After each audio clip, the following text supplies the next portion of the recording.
Welcome to the College Knowledge Podcast, sponsored by the College Planning Network and Paradigm Financial Group. Whether you're searching for that right fit college, applying to college, or figuring out how you're going to afford it all, you're in the right place. You'll hear from deans, admissions counselors, student athletes, and scholars from esteemed universities and colleges around the country. We'll dig deep to uncover their insight and unique experiences. So whether you're a student gearing up for college or a parent with college-bound kids, sit back, relax, and listen. Like you, we have lots of questions. Our guests have the answers, and we're excited to share them with you. Let's get started.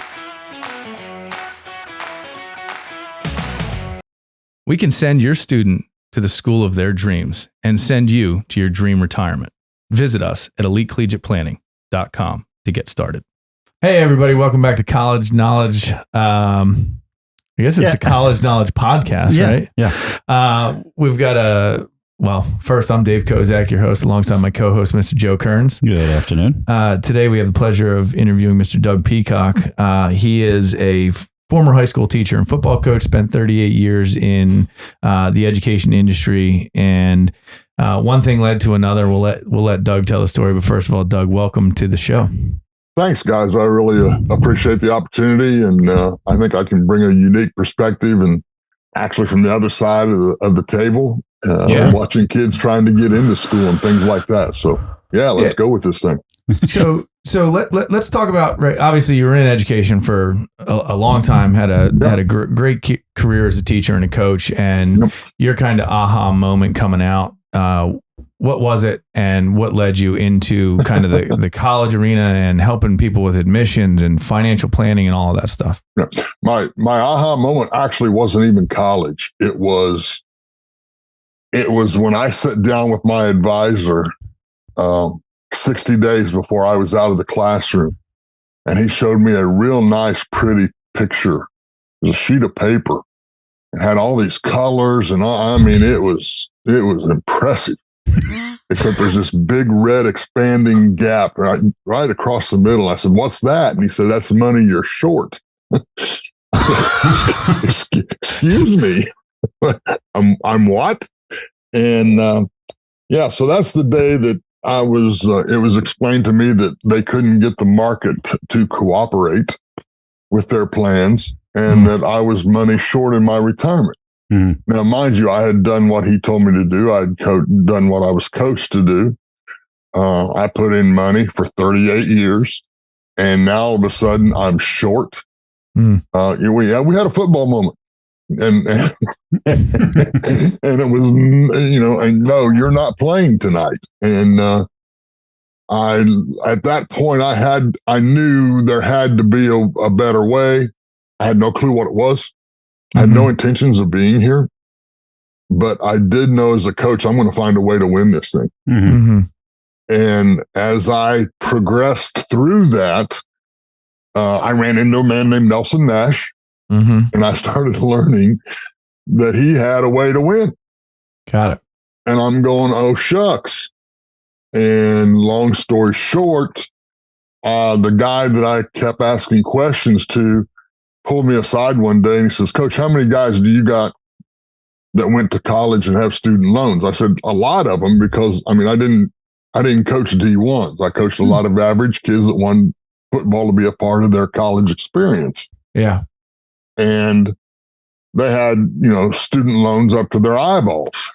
Yeah. And I said, "It's destroying their budgets and they're destroying their lives." And he says, "Watch this." And he showed me what we do literally to get them out of student loan debt. So today, that's how I started. Today, it's expanded greatly, but I started getting my former players out of student loan debt.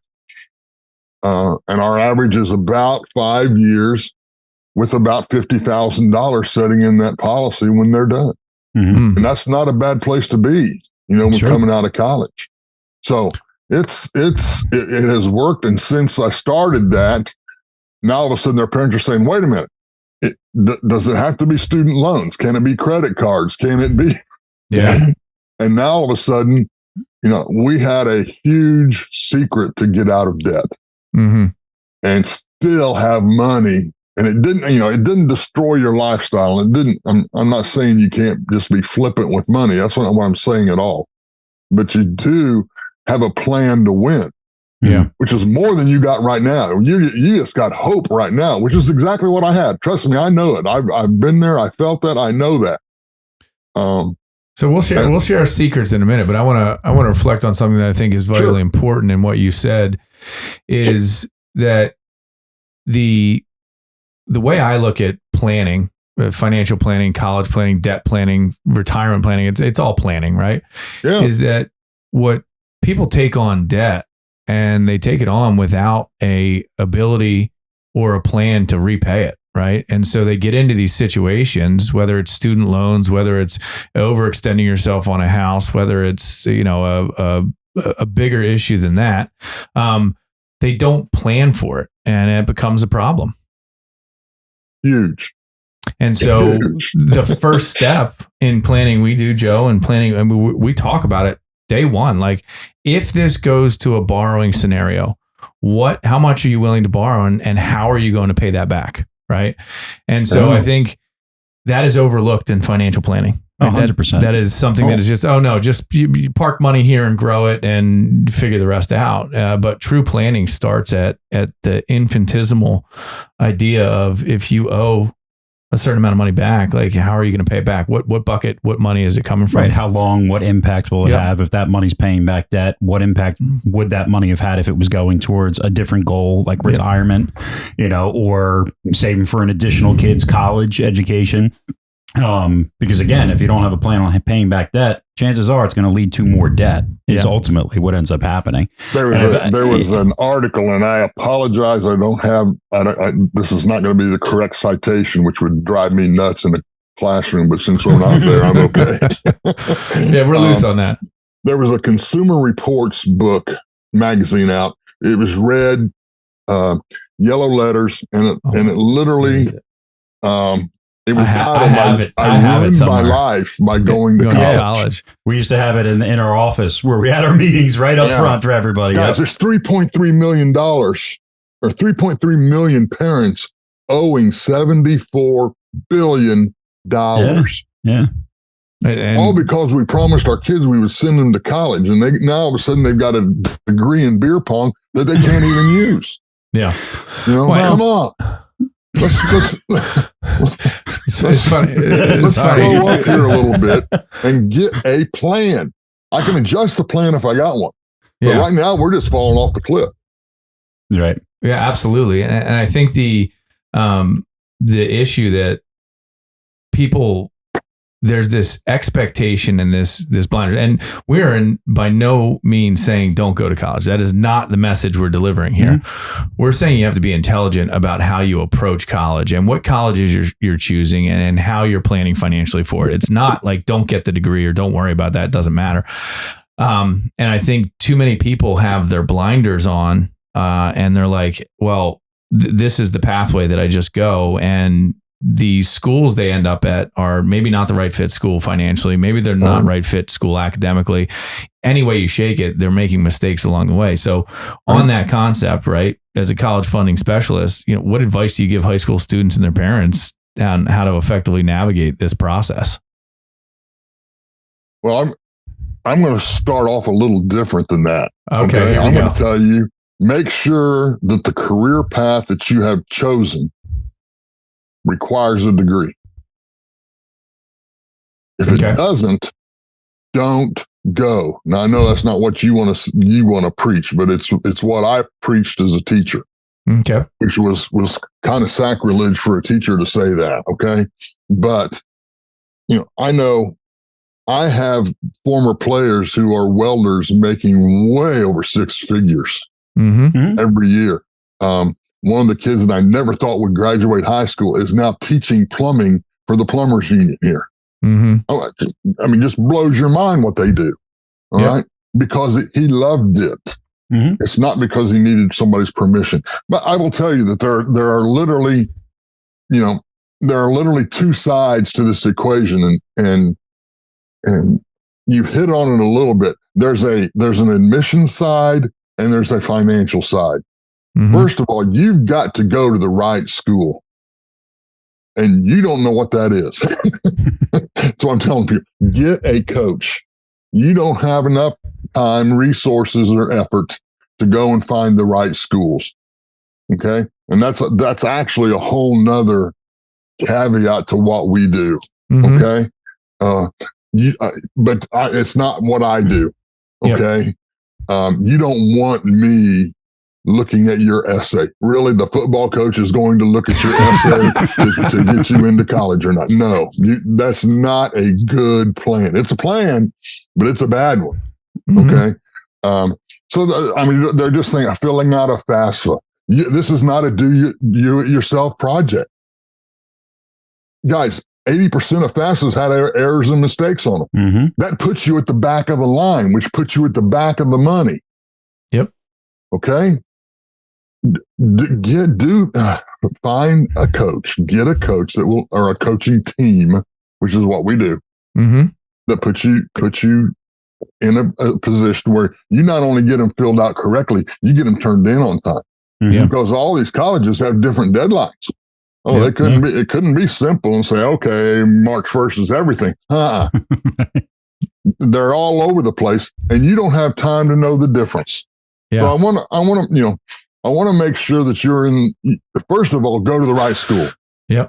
What percentage do they graduate in 4 years? When was the last time you heard that asked? Nobody ever asked that. I want to know that.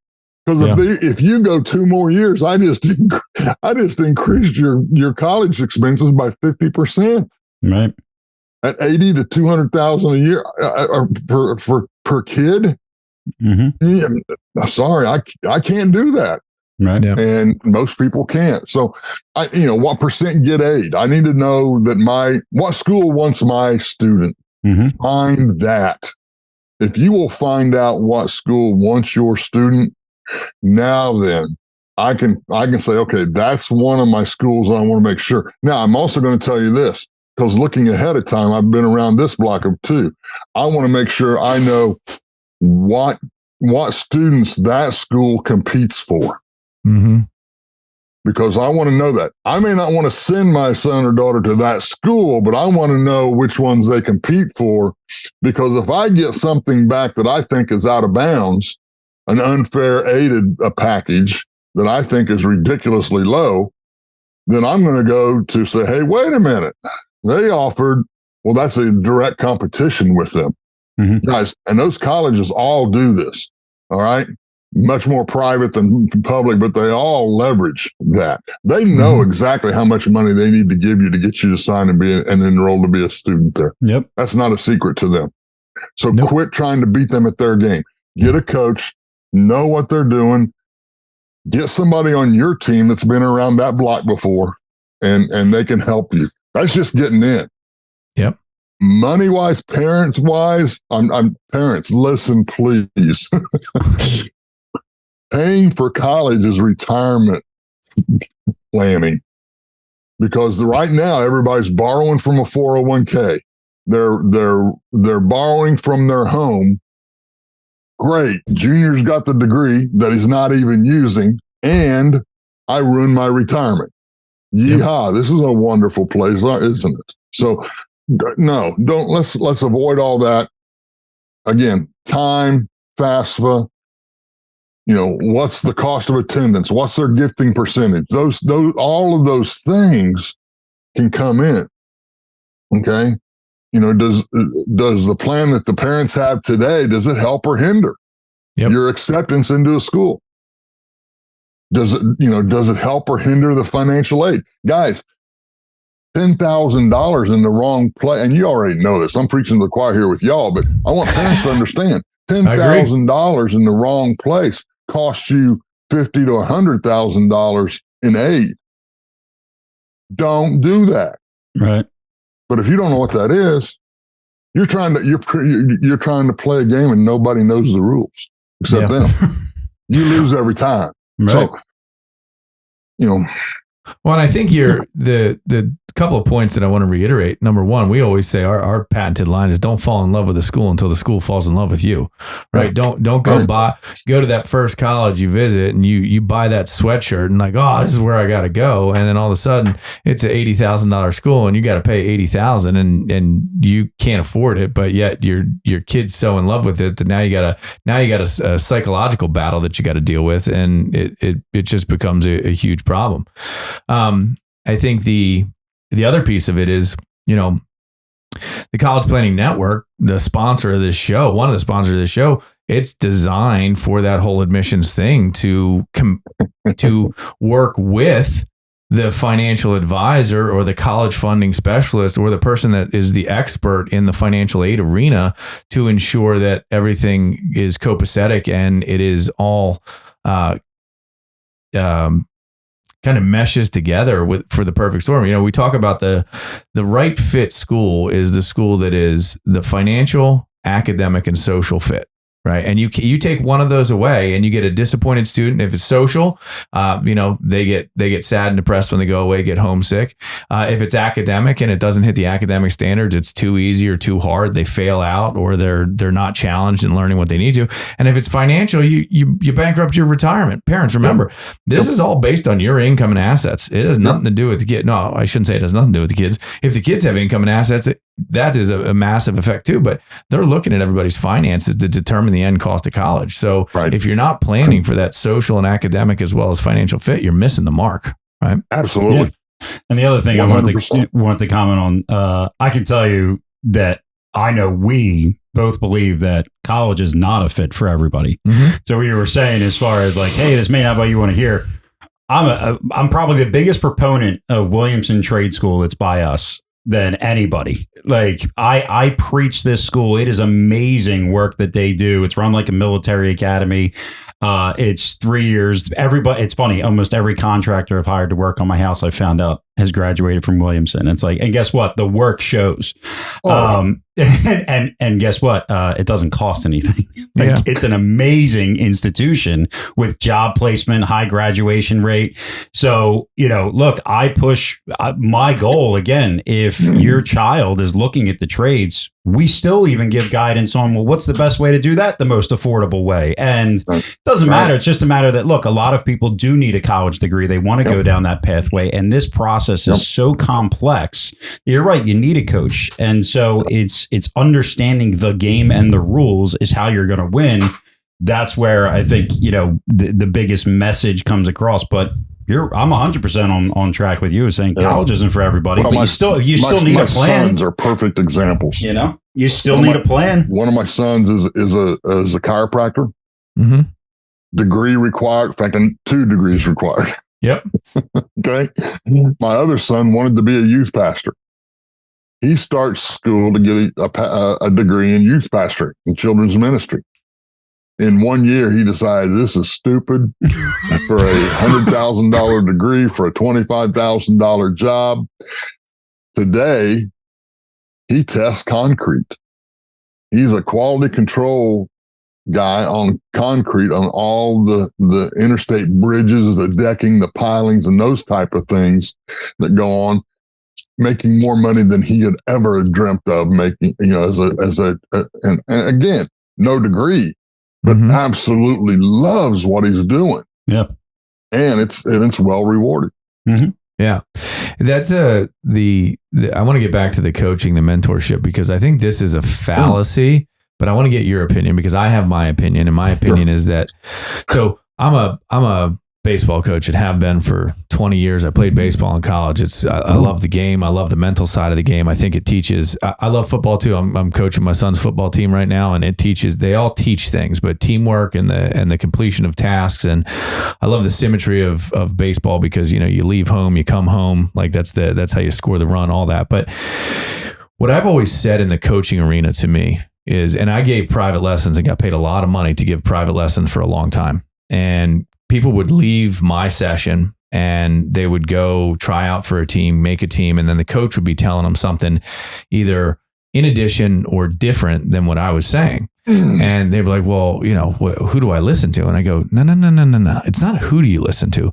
It's how much information can you take in, distill, and apply to yourself, right? And how much of that. So the question with that preface is, how important is the coaching and the mentorship, A, and then how much time do the guidance counselors at the schools really have to dig into the level that they should in this arena? I'm not going to tell you what a counselor should do, because they can't. Yep. Okay. I can tell you firsthand, they are swamped. They have way too many kids. It's not that they don't want to, they can't. Yep. They can't. I mean, they are going to be there 50 hours a day if they had to do that for every kid. And they're not going to do that. They have families too.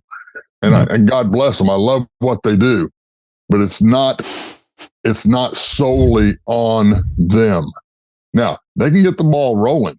We can get a good idea. That student should have a good idea of the colleges that offer what they want. Your high school counselor can tell you that. Okay. And so ask them. If they won't talk to you, be that kid. Be that kid hanging outside their doors, knocking on their door, sitting outside the hallway, whatever you got to do to get their attention so that they will spend 10 minutes with you. Hey, I need to know where I can get this degree. Yep.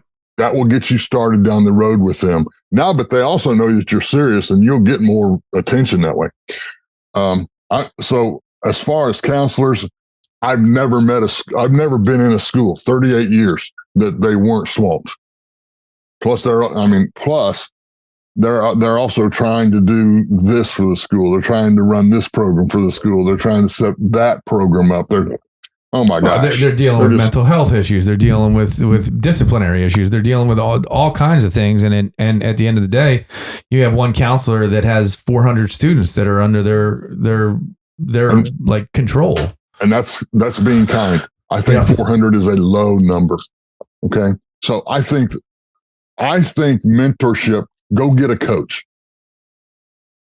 is critical. Well, I don't know what other word I can use. You can't win this game without a coach. How's that? Agreed. And I think that, we've talked about this in the past, that even as great of a job as counselors can do, right? You mentioned you're not the person to go to for an essay. I'm not the person to go to for an essay or find specific schools with majors. Right. But the counselors also, they can't ask about money. They can't ask about the financial situation that parents might be facing, or what a school may cost, or can they afford that school or not. And that, again, is a huge piece of this puzzle that needs to be solved, because if you don't, again, there goes retirement, or kids are graduating with a mountain of debt. Yeah, you're almost, we talk about, in our presentations, we give, one of the lines I've always used is, for me to give blanket advice to everybody that's in the room would be malpractice, because it is so individualized to the family and to the person. And so what we've noticed as a huge issue is the counselors are tasked with giving the advice on the schools that this student should or could attend, without 50% of the information as to whether that is even a possibility. That's right. And it creates an anxiety that just doesn't need to be there. We'll talk about anxiety in a minute, because the stress level, this is an 18 to 24 month process, and kids are not prepared for they want instant gratification, right? Yep. They're not prepared to wait for 18 months to figure out what the next step is. They don't have it. So the anxiety level runs high. The stress level runs high. The parents don't know what to do. And they end up having to be making a decision between two bad options, right? Because they didn't take the time. They didn't hire the coach. They didn't hire the company. They didn't hire the specialists in the areas. And really, that's what, Joe and my career has been, to create the full-blown specialists, right? So we have college funding specialists like yourself, and then we've got a support mechanism for all of the other academic stuff that's out there. And so it is critically important. I can't say, I don't think you can say it any differently. I don't want to be misunderstood. You must have a coach. Yep. No, I agree. So, in kind of relating back to the beginning, right? I want to talk about the helping the kids get out of debt, right? Because in my opinion, it's not a massive, complex thing to do, but it requires focus, attention, and a strategy. And I think where people fail in debt repayment is no strategy. Just we're gonna wing it, and all of a sudden you get out of school and you, let's say you get a good job and you're making $60,000 a year, right? And you got $1,000 a month debt payment. Like, that's a huge burden, and that cuts down on your availability to rent an apartment, to feed yourself, to go out, to go on trips or do anything else that people want to do. So how do you start that kind of conversation and process? What's your methodology there? Thank you guys for being a part of College Knowledge, powered by Elite Collegiate Planning. If you didn't know, we have a free crash course on college funding at elitecollegiateplanning.com. This will explain different types of loans, types of financial aid, savings vehicles, and much more. And remember, plan early and pay less. Well, I think the key point is all of us know how to get out of debt. You don't need me. You don't need anybody to teach you how to get out of debt. You throw more money at the debt, yep. You're out. The problem is, what if you're out of money? And now I don't have more money to throw at the debt, so I can't get out of debt quicker. And I've got to hang on to that thing forever and ever and ever. Mm-hmm. So I literally want to show them what it would be like without the debt. Now, that's going to require work on their part. Mm-hmm. And if you don't want to do the work, then I'm not your guy. I'm okay with that. Yeah. Okay. But there is an effort here on your part that is going to feel so much better than what you think it will when you don't have that student loan hanging around your neck anymore. Mm-hmm. And I mean, guys, we had 2 teachers that were 6 figures each student loan, and they're beginning teachers. If all of this, you don't understand deferment and some stuff like that all of those loans didn't turn on at the same time. But if they had, they were going to pay $3,600 a month in student loan payments. What happens when 2 beginning teachers don't make $3,600 a month? Right. Are you just not going to eat for a couple of months, or how are you going to do this? Yeah. And so my methodology is show them how to win that game, and then ask them, who else is like you that needs to know this? Well, they already knew me as coach. They knew I wasn't going to lie to them. Mm-hmm. They knew I could talk to those people much differently than I can talk to anybody here today. Yeah. But it's, hey, here's what you got. Here's what I can do for you. This is your choice, but don't be stupid. Mm-hmm.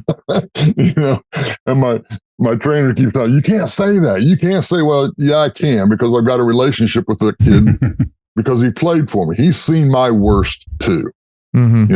And I will tell you, that's one of the things that I had to overcome was sometimes kids didn't want me to know how much debt they were actually in. Yeah, well, I think that's a thing in general. I had a meeting with a family 3 months ago, and before they come in and before I'll meet with someone, they've got to fill out some paperwork. First is a financial data form, and the second is a monthly budget. And they came in and they had it filled out, but they weren't being honest with each other, which was the first thing. And I got to the bottom of it by the time the meeting was over, and they brought in to me to send their kids to college to create a financial solution for them so that they could actually do this. They lied to me about the amount of debt they were in because I think they were embarrassed by it. And I think that's a real thing. But going through the conversation, I'm saying, guys, you want me to solve a problem and you didn't give me all of the pieces to solve the problem. Like they literally sheltered $75,000 worth of debt between credit cards and other things. And here I come back with a plan, and I didn't come back with a plan. I sorted it out in that meeting, sent them home to do the exercise all over again. And the other thing I'll mention is in that meeting, the budget that they created. And my reason for getting a budget is not because I want you, hey, you got to live on a budget. I want to know what your lifestyle costs. That's the first thing, because I don't think people have an idea of what their lifestyle actually costs. So they don't know what they spend. They just spend. And sometimes there's money left and they save it. Sometimes there's not money left and they go into debt for it. And it's this kind of flip flop. Well, we had to do this. And I'm like, did you have to do it or did you choose to do it? Right? Needs, wants, and the like. Well, you're right back to what you said earlier. They don't have a plan. Yep. Right. Bingo. They don't have a plan. And so the first place a plan starts is what do you actually spend? And is there money left? And let me tell you something. If there's not money left, you are going to have to sacrifice. And you're going to have to be disciplined. And that is something that I think we've also lost a little bit in society, is the discipline, right? And going back to being a football coach, right? You're not going to be successful in football if you're not disciplined. It is not going to happen, right? You've got to get up and your footwork's got to be on point. Your tackling has to be on point. Your arm sweeps and everything you're doing to get, like, if you're not doing that every single rep, you're going to get beat by someone, and that someone is going to end up scoring a touchdown, or you're going to get taken out by the O-line or whatever it may be. So it really does come down to, some people will not have to sacrifice to fix the problem. Some people can live their lifestyle. They have excess money. They can do it. But for those of you that are in the debt scenario, have no solution or strategy to pay, you're going to have to choose. You're going to have to choose sacrifice, or you're going to have to choose a lifetime of overpayment of interest and debt, right? Right. Sacrifice now or sacrifice later. Yeah. You're going to sacrifice at some point. It's just when and how much. That's ultimately what ends up happening. Well, and I think a lack of sacrifice now is going to lead to regret later. Sure. That's the way I say it. Yeah. The other thing about, as far as building a plan, and through the conversation, I was meeting with someone the other day, teacher putting money into a 403B. And one of the piece of advice that I gave them was, you're putting 10% in your 403B with no match. You are in substantial credit card debt. Your husband has a match on the 401k. You're getting a pension. You're looking at, guys, has anybody done a retirement analysis for you to actually show where you're at? Like, what's the goal? And they're coming in 50 grand over their goal in retirement. And yet I said, guys, take this 403B money and use it to pay off your debt. Like, you don't need it for the retirement and you're struggling month to month. Well, they came back after a year and he said, we're $15,000 less in credit card debt, but our accountant really wanted to know, like, they're saying we're making a major mistake here on not contributing to our 403B because we're paying more in taxes. And I said, well, does your accountant know the full picture, or are they just looking at your tax return? And they said, oh, they don't know the full picture. I said, then why would someone tell you that it's right or wrong when they only know that small sliver? And it blew my mind that someone told them that they were doing something wrong without knowing the full picture. It was crazy. So again, you need to know doing one thing is going to have an impact on something else, whether it's college, whether it's debt, whether it's taxes. They all intertwine. Retirement planning. If you don't have a plan and a goal set to know if you're on track, if you're shortfall, how to fix those things, it's hope. And hope isn't really a plan. Right. So you have to have a plan. And again, having a coach, somebody that can address all of these issues, is where you go 1 year, $15,000 credit card debt paid off, right? Having a strategy and a plan and sticking to it. Well, to me, I want a coach because he's going to tell you what you don't want to hear to make you better. Right. That's why I want a coach. That's why I love the phrase. That's why you may not want to hear this, but you can't bring home a paycheck every Friday and watch all of it run out the back door just as fast as you brought it in the front door and expect to build wealth. Right. It's not going to work. Correct. The pile of money, and people are learning this, cash flow in your house budget is far more important than how much you got in your retirement account. Because it's in prison anyway. You can't use it. You can't get to it. It's and that's a whole nother lesson. Okay. Yeah. But it's also true in retirement. It isn't the pile of money. Okay. It's how much is that going to give you each month. Right. And if I can teach you how to do that tax favored, is that worth the conversation? Is that worth a cup of coffee? Then let's go have a cup of coffee. I'll even buy the coffee. All right. But shucks, I can, if you will trust me, it's not hard. It's just different than you've ever been taught. I watched my 403 become a 203 twice in 10 years. Yeah. Okay. When I tried to retire in 2008, that was a great timing. Okay. So I couldn't do that because my 403 is a 203. Then when I finally got it to recover, I was short. And so anyway, the whole concept is you've got to shift your thinking to cash flow. And if you get to cash flow now, as well as retirement, I promise you, your life is much better off.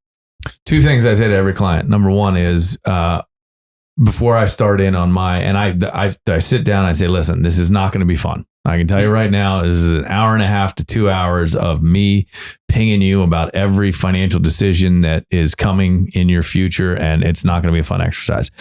With that, are you okay with me telling you what you need to hear as opposed to what you want to hear? That's awesome. That's the first permission piece. Awesome. And I lost the second one, but I'll circle back to it. Cash flow and liquidity is king. Cash flow. I said, college is never a net worth problem. It's always a cash flow problem, right? And it's always it, because like you can have someone with $1 million in a 401k or a 403b, but the tax penalty you're going to receive is last earned income plus 10% on that money to use it for college. I had a client come to me and say, well, I'm just going to borrow out of my 401k because it doesn't, I don't have to, I can pay it back. And, rather than take a loan elsewhere, I got a better interest rate, whatever. And I said, what happens if you get fired from that job or you leave that job, right? You get a forced tax event and then you're at a deficiency.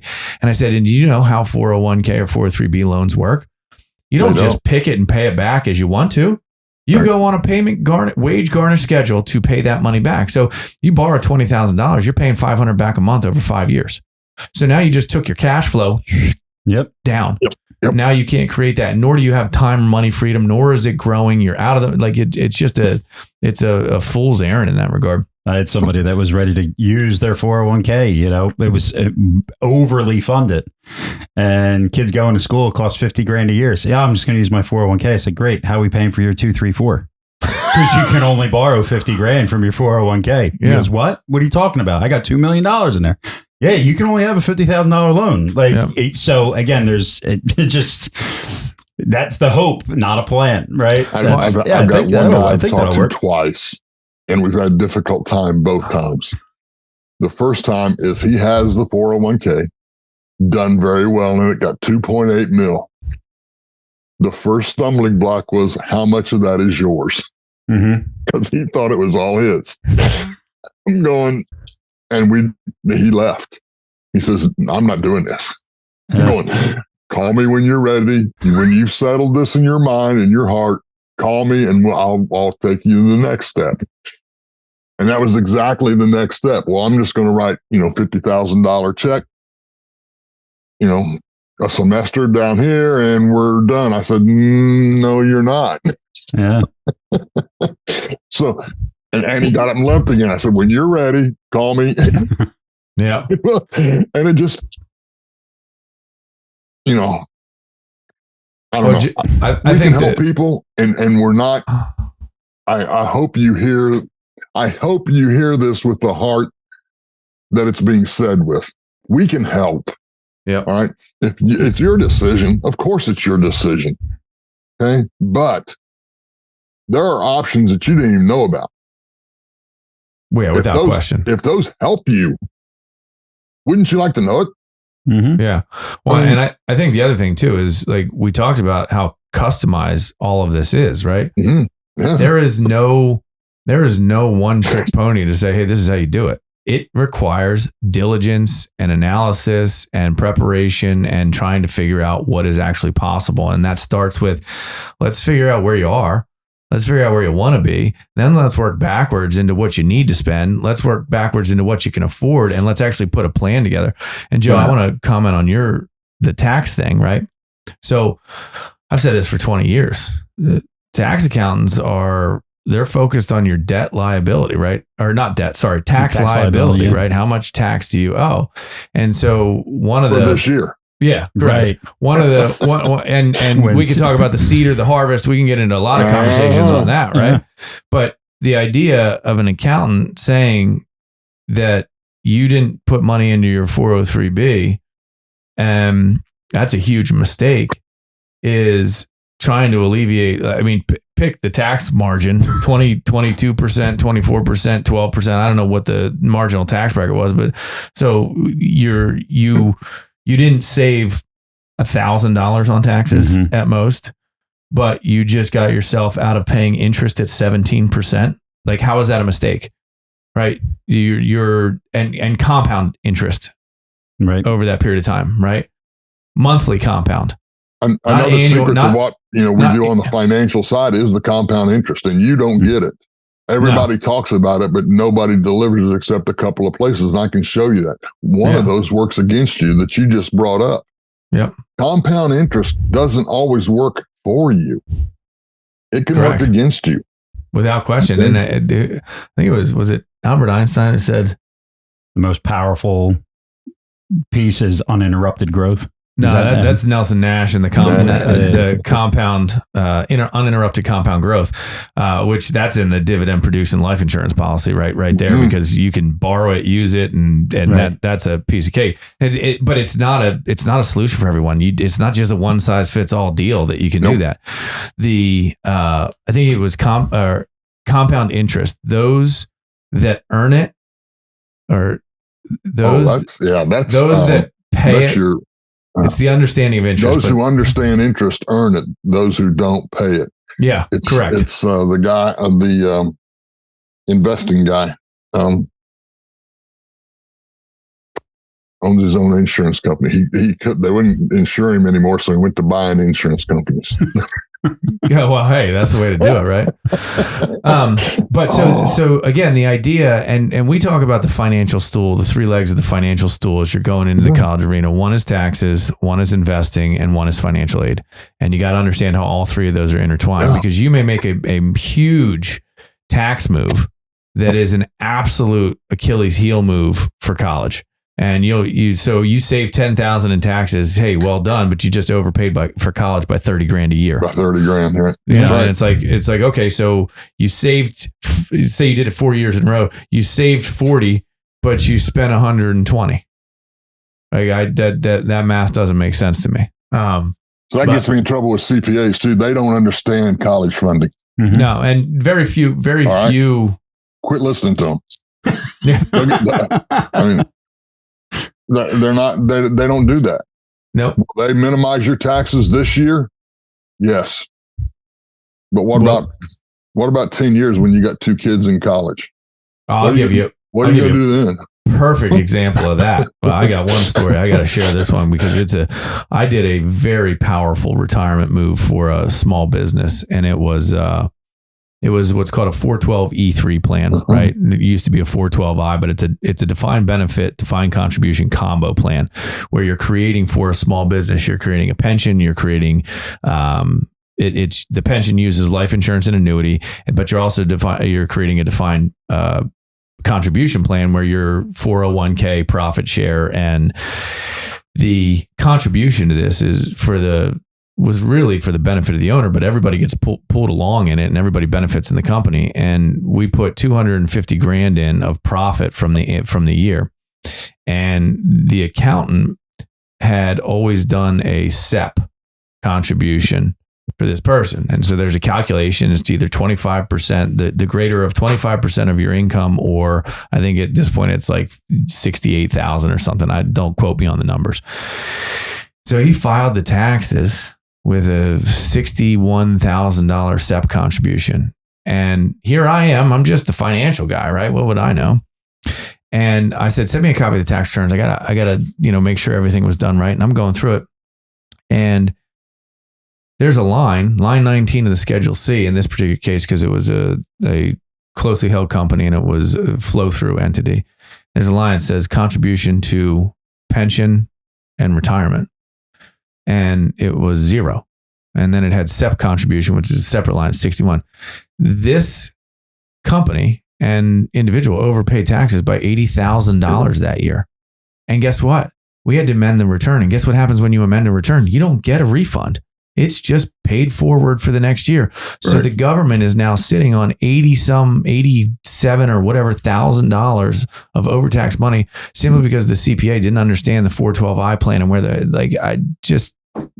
and I had conversations with the CPA. So again, I'm not dogging CPAs. They got a job to do. They do their job. Some of them do it better than others. There's no question about that. But in the financial space, in the financial planning arena, in the strategy arena, there are very few that understand all of it. You know, it reminds me, Ed Slott's a good one. If you ever want to listen to a CPA that understands it, listen to Ed Slott. Yep. I could go on all day. I was going to say that sounds like it might have been as Doug said, that might have been a football moment, football coach moment. It was a football moment, and the CPN was on the receiving end of that Oklahoma drill. That's okay. So another subject I want to talk about that I think will make some impact here is I have on more occasions than I can remember met parents who were now getting ready to try and launch their kids into a college career that had student loan debt on their own. They had it still from their college years, right? And so there's like a double whammy where they're still servicing debt that they had from 20 years ago. Mm-hmm. They used deferral options and they used all this stuff to just kind of keep kicking the peanut down the road. And now those are in full repayment and there's nothing they can do about it. They have to make the payment and they're then going to go try and borrow for their kid. And you got two issues, right? Yep. Number one, how much can you borrow? Are you tapped out? What's the credit situation when you still have 20-year-old loans that should have been paid off, 5 to 7 years after college, et cetera? And then the second is, how do you intend to service when you couldn't service your own? Right. So again, let's go back to kind of the thought and strategy that you put in place there. Well, I'm a huge fan of overly funded whole life insurance. Okay. I want to, it's special, it's unique. There's got to be a unique design to it, but it allows me to not only grow money, but also allows me to use that money and it still grows. Mm-hmm. So collateralization for people who are in real estate, they'll understand that real easy. But the bottom line is I personally have 5 grandkids. I personally have a policy on all 5 grandkids for this specific reason. Now, that doesn't help the guy who's eyeballed that. We got to work some things out, and every answer is going to be different. Okay, based on their cash flow, based on their income, based on all that. But the bottom line is, if I can find a place where I can use money 2 places at the same time, I'm better. Yep. I may not have the total answer there, but I'm better. I can get to a place now where I can find the good answer because I'm not so far underwater that I quit bailing. Well, and the point I was digging for, you said, and I want to just reiterate it to the audience, was like, love the overfunded life. It's a great mechanism for the situation, and it's not for everybody, but there are use cases for it. The point that you made that is resounding is like, we got to do some work first to get out of these debt scenarios. You actually got to take and think about it, because if you already have a significant debt service on your own, you're going to go borrow more, and you've struggled to pay that debt service that you had. How are you going to pay double debt service, right? And let's talk about the interest rates on your loan versus the interest rates on the new loans, and how all that plays out, and like how much of your actual income, net income, after tax income, is going towards interest.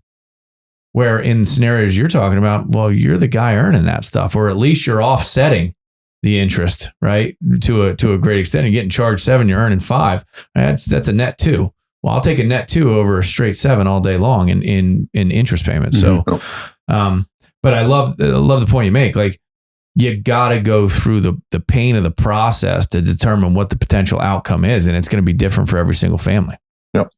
The big thing that came out when you start talking about that, Dave, is it's so real that there are parents that are still trying to pay off their own student loans. And now the only real solution that they're left with is to continue to borrow. And that also means that, guess what? The kids are going to borrow. Well, guess what? Your kids are going to be in the same situation you are when they're trying to fund their children's college, right?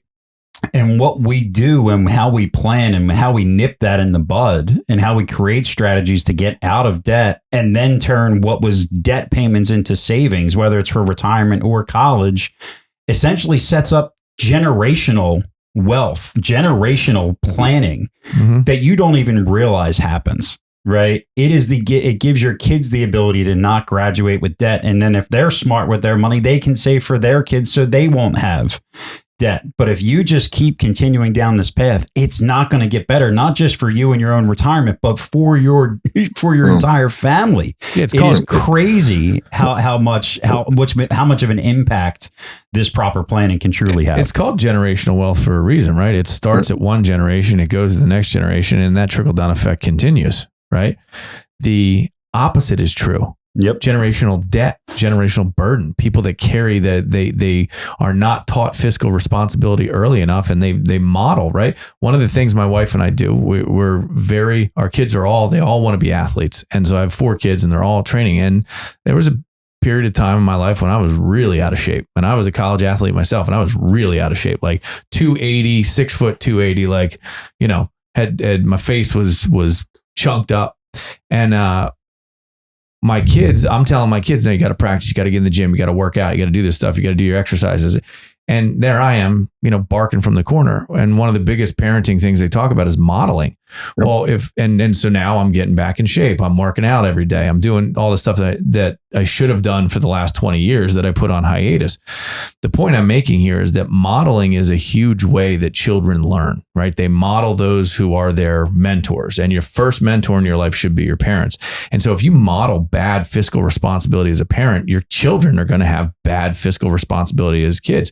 Now, some of them get out of it. Some of them are smart enough to learn it on their own, but man, you're just setting them up for an uphill battle, right? Generational wealth is created in multi-generations. Generational debt is created in multi-generations, right? Use your thought pattern and training mechanisms the right way.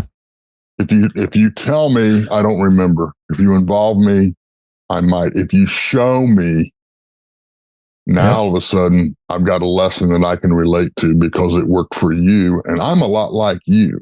My mom and dad. Yep. Okay? Yeah.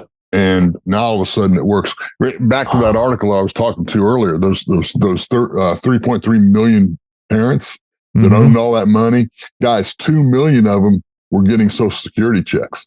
That's called no plan to pay debt, right? The crazy part is 155,000 of those were garnished. Could you imagine getting to the end of your working career and they garnish your Social Security? And obviously you don't have a lot of extra residual if you're in that situation because you weren't fiscally responsible, right? So I mean, here's a cool little story. So in trying to teach my young children interest, I make a deal, and so I run out of cash all the time because I got 4 kids, right? And I go to the bank, I get a bunch of cash, and then it's gone. And so we got baseball games, we got softball games, we got football games. There's always umpires that need cash or whatever else. And so, I'll always, we're going somewhere, and I know there's a reason for cash, and I'll turn to my son, who he loves it. I mean, he's all about it. But the way I started teaching interest is, listen, give me $20 now, I'll give you $25 in a week, or I'll give you $25 back. You loan me the 20, you make $5 just for giving me money. That's called interest. That's called compounding. Now we haven't gotten into the calculations of it yet. I haven't given him the sheets, but if I'm like, hey, I need some cash, boy is up in his room so fast and downstairs with his cash. He's like, Dad, I don't even do anything and I get more money. And I'm like, son, that is interest, and you will learn it and love it. And he does it to me every time. He's like, Dad, he'll come to me now. I'm like, Dad, need any cash? I'm like, I like where your head's at. Now I just hope I'm not creating a loan shark. Like that's the scary part. Yeah, there might be a dark side to that. Yeah. But I will tell you literally, but literally with what we do, and I don't want to get in the weeds a whole bunch, but that's the lesson that I flunked. I learned the difference between compound interest and simple interest through these policies. Yeah. Because I'm earning compound, but I'm paying simple when I borrowed the money. Mm-hmm. And I flunked because $30,000 at 5% for 5 years, compound and simple, is not the same number. Now, I know I heard that in math class somewhere along the line. Now, please understand, head slaps were legal when I played the game. And I was a teacher. You don't need a lot of money, okay? But all of a sudden, I buy my wife a car, and this is where we're going to put this to work. And that was the numbers. It was $30,000 at 5% for 5 years. And I take it from my policy. It's still growing, even though I borrowed from the insurance company's money. Mm-hmm. Okay. But now I'm paying it back what I would have paid a bank back. Okay. But yet they're only charging me simple interest. Now all of a sudden at the end of 5 years, there's $4,200 difference in those numbers. I'm going, wait a minute. Because I use my money this way, my wife got the car and I made $4,200. Now it's not a question of whether or not I can do this. It's how many times can I do this? Yeah, absolutely. I mean, I got that. I'm going to run the same play. If I make $4,200, I'm running the same play again. Are you kidding me? And I one of the things that my kids, my former players will tell you, don't make this hard. Bring coach in here. Don't make this hard. Right. So we're about out of time here, but I want to, are there some, what would you tell your previous self back when you started your teaching career, knowing what you know now? What advice would you give? Go find Nelson Nash and sit at his feet for a long time till you get it. There you go. Well, hey, honestly, I read his book and I still didn't get it. Yep. Okay. I didn't know. Now I feel kind of ashamed because I think I'm a man of faith, but he's teaching in parables and I don't get it. And that's not a good sign.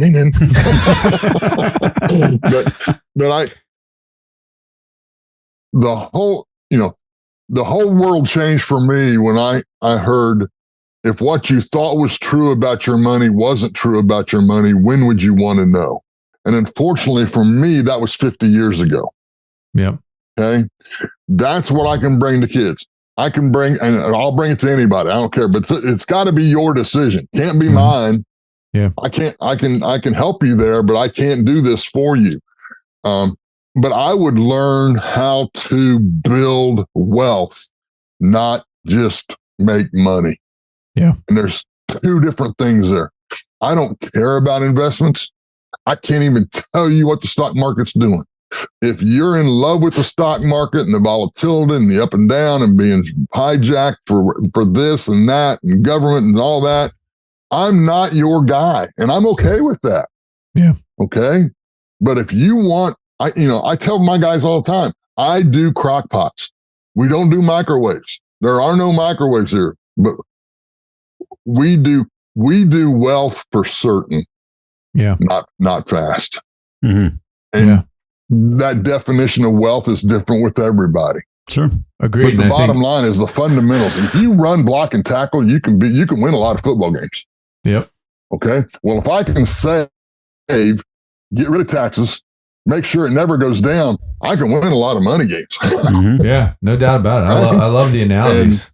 And that's well, and I think that's the other thing. Like you have the .com era. You have all these. Everything you read is the lucky few that bought Google at $1 and and make all this money. And it just is. It's not the way it works. And I think the perspective of a crock pot versus a microwave is awesome because crock pot takes a long time to get there, but man, it sure is delicious. If you're buying microwave barbecue, you're nuts. All right. It don't work that way. Nope. Trust Low in and slow, offensive baby. linemen. Yeah. We know good barbecue. Yep. All right. Love it. But I will tell you, the number one mistake that everybody makes is hiring the wrong coach. You've got to hire the right person. Even us. If you, I've heard of that before. I can go get my insurance guy and he can do this for me. No, he can't. You if get he the could, wrong he already would have. And you're going to be penalized to borrow money from that policy. You're going to have some uncomfortable conversations. Yep. Right. And one of them is going to be the IRS, and they have no sense of humor in case you've never met them before. No, that's a fact. Shucks. Don't do that. Let me show you a better way. If you like it, great. If you don't like it, that's great too. That's your decision. If you're okay with that, I'm okay with that. But I ain't your guy. Yep. So. Well, that's what we got today. This is Coach Doug Peacock. You can check him out. Google his name. Google Nelson Nash too if you want to learn something. You want to have your mind blown. And again, don't expect to get it right away. But Coach, great stuff today. Loved it. Thank you. This has been College Knowledge. We want to help. Send your questions to info@collegeknowledge.net. These can be about college, finances, careers, and anything else you have questions on.